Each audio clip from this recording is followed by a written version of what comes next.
What's up, everyone? John Rettinger from Techno Buffalo here. You ever had those days when you don't want to comb your hair? Well, I'm having one of those days today, so I'm doing a voiceover.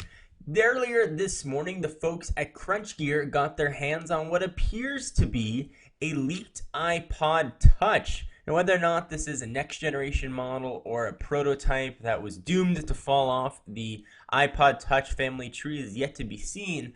What's unique about this guy is the lack of a physical home button. If you look at the image, you can see that there is a capacitive home button on the screen, but we are missing the actual physical push me in, feel the actual button-ness. Don't forget, we saw some firmware tested a while back. It was in beta, it was sent to developers, that used some multi-touch gestures around the display in the bezel area. This could be the realness of that coming to market. That definitely has yet to be seen. The device is marked with the DVT1 badge, which was found on earlier examples of the iPod Touch that was found in early 2010. Turned out to be legitimate. It sported a front and rear facing cameras. This particular model has 128 gigs of memory, which is double what the current iPod Touch has, and it's running firmware 4.2.1 MC14, so it's running an older version of the firmware.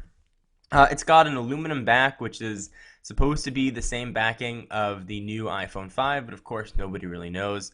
And really, considering the firmware is so old on this, it's kind of apparent that this has been floating around for quite a while. At least that's what Crunch Gear claims as well. So what do you guys think about this new rumored iPod Touch? For me, the most appealing thing would be 128 gigs of memory, hopefully at the same price point. Losing the physical button, I think, would take a bit of adaptation, but what we're potentially looking at here is what the iPhone 5 could look like. Certainly, you could take cues from each other back and forth and not have a physical home button anymore, and go the route of a capacitive button by just having that little white square there, and eventually probably that little white square go away on perhaps an iPhone 6. So what do you guys think? Would you miss the home button? Would you not miss the home button? Do you not care? I want to hear from you. I'm John Rettinger from Techno Buffalo, and I'll see you in the next video. Bye.